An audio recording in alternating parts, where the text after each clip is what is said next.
তো hello guys, চলে এসেছি আবার একটা ব্লগ নিয়ে। তো আজকে ব্লগের রিজন হলো আমরা কেমন করে শুটিং করি সেটাই আপনাদের শেয়ার করব। আর এই পাশে দেখতে পাচ্ছ আমাদের সাহেব দা ক্যামেরাম্যান আর নায়িকা, আমাদের শুটের আজকে নায়িকা, সেও রেডি হয়ে গেছে। তো গাইস, আমরা এখন শুটিং এর উদ্দেশ্যে বেরিয়ে পড়েছি রাস্তায়। গ্রামের পরিবেশ কত সুন্দর, একটা বাচ্চা আইসক্রিম কিনছে দেখতে পাচ্ছ। ছোটবেলায় যখন এরকম আইসক্রিমের ভ্যান আসতো, আমরাও মায়ের কাছ থেকে 5 থেকে 10 টাকা নিয়ে এসে আইসক্রিম কিনতাম। বাচ্চাটাকে দেখে তখনকার দিনের কথা মনে পড়ে গেল।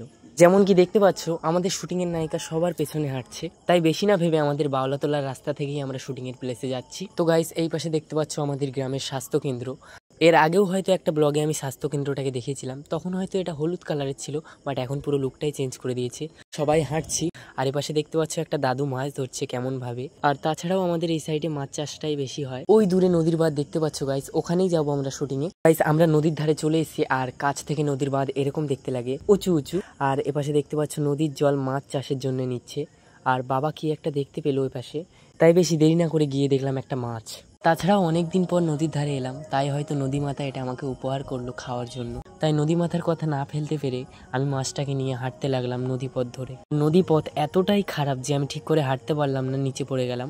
আর এই গাছগুলো দেখতে পাচ্ছ গাইস, এগুলো আমার জন্মেরও আগের গাছ, শুধু নদীর ধারে আছে বলে জীবিত আছে এরা।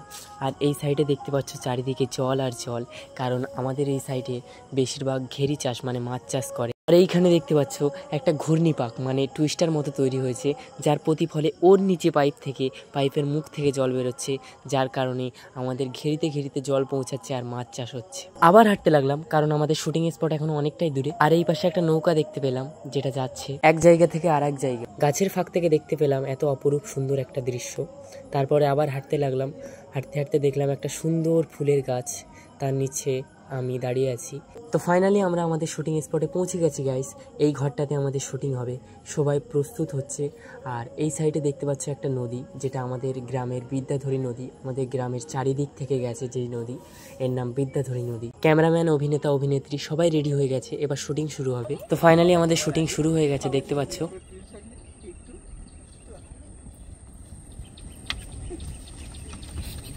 প্রথম শট হওয়ার পর বাবা দেখতে এলো কেমন হয়েছে। তারপর দ্বিতীয় শটে গেলাম। দ্বিতীয় শট বাবার একার ছিল, একটু দূরে, চারিদিকে গাছপালা দেখতেই পাচ্ছ, আর আমাদের ক্যামেরাম্যান ক্যামেরা ধরে আছে। দ্বিতীয় শট হওয়ার পর বাবা দেখতে এলো শটটা কেমন হয়েছে। দ্বিতীয় শট হলো না, তাই বাবা আবার চেষ্টা করলো। দ্বিতীয়বার চেষ্টা করার পর শটটা হলো। নদীর ধারে, নদীর বাঁধের উপরে শুটিং করছি, দেখতেই পাচ্ছ আমাদের বিদ্যাধরী নদী পাশে। আর পিছনে আমাদের নায়িকার অবস্থা দেখো, গাছের ধারে হেলান দিয়ে কেমন জানি করছে, আমাকে দেখে হাসছে, কারণ আমি অবতার নিয়েছিলাম একটা। আজকে আমার রোল ছিল একজন শিষ্যর, তাই দেখে হাসছে। তারপর আমরা ওখানে শুটিং শেষ করে তারপরে শুটিং এ গেলাম। আজকে ছিল বাবা আমার গুরুদেব। তো সব শুটিং শেষ করে আমরা দিলাম বাড়ির দিকে রওনা। দেখা হবে আবার নেক্সট ব্লগে, ততক্ষণের জন্য tata, bye bye, take care, everything is happy. I wish my god everything is happy.